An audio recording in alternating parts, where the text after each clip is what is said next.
I keep that shit on me. That shit on, yeah. I keep that shit on. Yeah.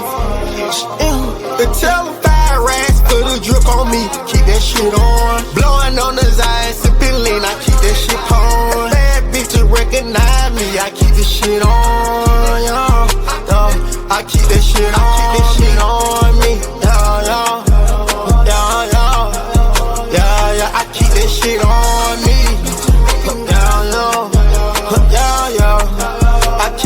I keep that shit on. Yo, what's good? It's your boy Demond in the building. We Talk Hawks TV. We Talk Hawks daily. All things Hawks. Your boy back. Y'all see that Steve Smith John? Y'all see the Steve Smitty? Y'all see the Steve Smitty? Come on, you know your boy killing the Hawk jersey game right now. But yo, what's good, family? It's your boy Demond, man. Quick video. Want to talk about Onsi's press conference that he had this past Friday. And let me get to it. I'm gonna give you some things that I picked up on. First thing I picked up on at Onsi's press conference is when he mentions the word development in the phrase long-term winning. I love what I'm hearing from him. Onsi is reminding me of when Bud first got here with Danny Ferry. When Bud got here, family, y'all remember when Bud got here, what did they do? They set up Hawks University, which the purpose was for us to be able to develop our own players, right?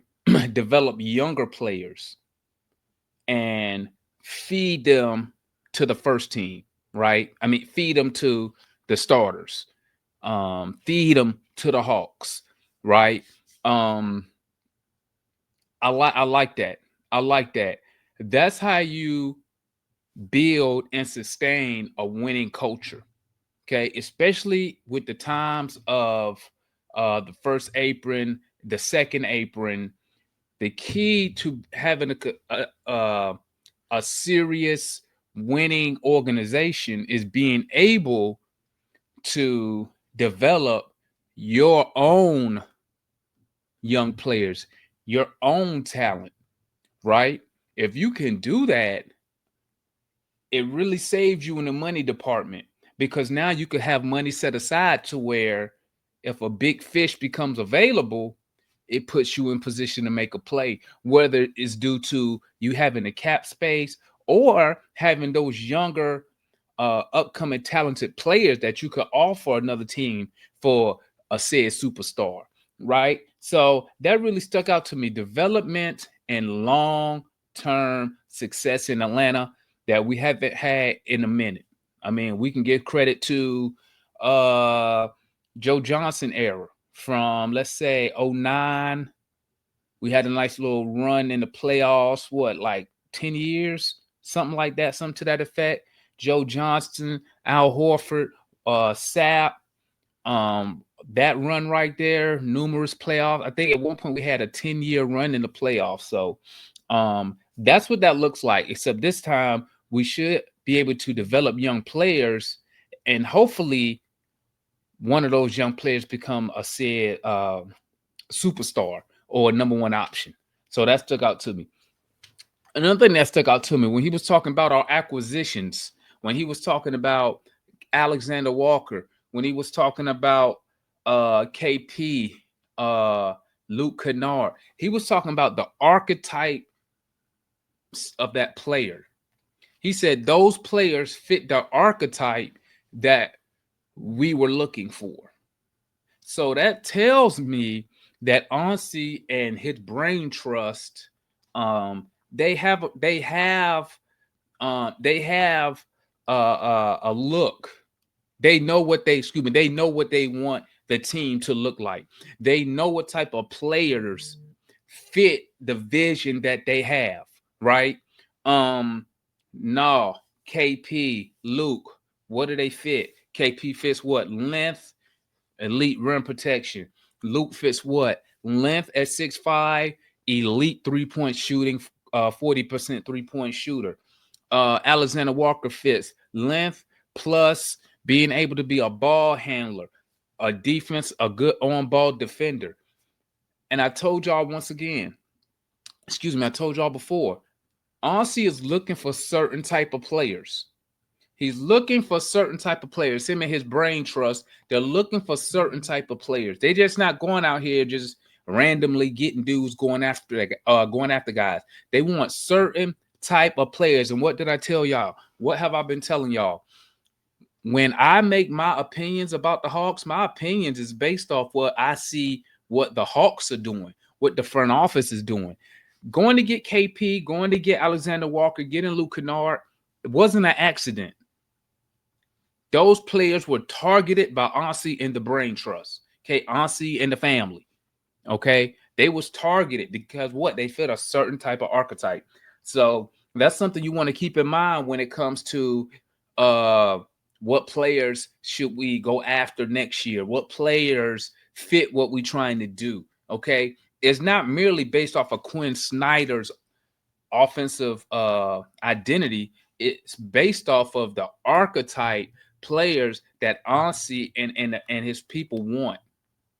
And it looks like that what I'm thinking is that Quinn has some say with Onsi, and Onsi probably say, okay, I got it. Do these type of players fit what you're trying to do? Yay or nay? You know, something similar to that effect. Okay. Then somebody asked him about Dyson's contract, and here's the key. He said Dyson Daniels will be here in Atlanta for a long time. That tells me that they are going to re-sign Dyson Daniels. Okay. It doesn't matter when you re-sign him. I know some people like, oh, he ain't got a deal yet. What's going on? Are we going to get a deal done before the end of October? Listen, the Hawks don't need to get a deal done right now. The safest thing for the Hawks to do, not even safer, but the smartest thing for the Hawks to do when it comes to Dyson Daniels, let them play it out. Play out this season, okay? Now, unless you wanted to take some type of massive pay cut to sign early, that's cool. I'm for that. But if I'm Onsi, I'm letting the season play out. Because here's the thing. If the season plays out and Dyson has another amazing year, say he improves on last year, right? Then let the market set the price. Because here's my thing. I have no issue paying players what they are worth. If Dyson Daniels come out here and he take his scoring, I'm just making something up, but say he takes his scoring up another, 4 points. He gets the 3-point percentage up to, say, close to 40%. Somewhere over 35, close to 40, somewhere up in that area. The free throws come up to, let's say, a good 80%, high 70, 79, 78, 80%. Then I have no problem. He still maintains his defensive, his elite defense, on ball defending, makes another NBA all defensive team. Me as a fan, I have no issues paying what this man is worth. And guess what? Here's the thing you got to get in your head. If he has an amazing season like he did last year, guess what? Other teams are going to come and other teams are willing to pay. So as a general manager, what I would be thinking today, last day of September, is I would already have, if Dyson hits these certain markers, right? And I'm looking at these other players. I'm looking at a Suggs. I'm looking at Giddey. I'm looking at these players who just signed recently. Who just signed recently. And I already have a number in my head that I think he's worth. I'm gonna have a number in my head that I would not go over. So if another team want to come and try and test the market, remember Dyson Daniels is going to be restricted to Atlanta. So we don't have to jump through hoops. Somebody want to come give him a crazy deal, it's up to us to either match it or not. It's that simple. He talked about, somebody asked him about the two bigs that we got at camp, Dante and Bassie. What he said was, and I want you to pay attention, listen to what your general manager is telling you, and then you'll understand why I say some of the things that I say. He comes out and he says Dante and Bassie are developmental bigs. He wants to see, he gonna pick one of those bigs. One of those bigs will make this roster. Okay, one of them gonna make it. He said since we didn't have a second round pick last year, he wanted to get a big, him and his brain trust, He wanted to get a big that they could develop. He's seen Dante play. He said it. I seen him play. He had a magnificent year in the G League. We made him an offer sheet. Now go back. Onsi, listen to me now. He has an archetype of big that he's looking for. I'm not making it up, guys. When I say certain things, that's why I keep telling y'all my opinions come based off what I'm seeing the front office do, right? Dante and Bassey, developmental bigs. One of them going to make the roster, and they're going to be a big that we're going to develop. So we don't expect one of them to make the roster and make an immediate impact. They're going to be treated. You need to look at Dante and Bassey, whoever make the roster. You need to look at them as a second-round pick, right? Look at them as a second-round pick. So you're probably going to need 2 to 3 years for some good development for whoever makes our roster, right? And look at the archetype that he went and got. He went and got Dante and Bassey. Tall, length, shot blocker, bigs. Dante can't shoot, right? He ain't efficient outside the paint. Okay, so they're not looking for a stretch 5. Okay, the archetype. Listen, archetype. Look at the 2 dudes he just brought in, Bassey and Dante. Start putting 2 and 2 together, and you're gonna see where I'm going with that. Okay. They talked about Asa Newell, right? Y'all know your boy. I called it first, didn't I? On Twitter, on X. I told y'all that my very first tweet was the Hawks gonna go get Asa Newell. Everybody told me, no, Demond, they're not gonna get him. They're gonna do this, they're gonna do that, they're gonna do this, they're gonna do that. Who they go get?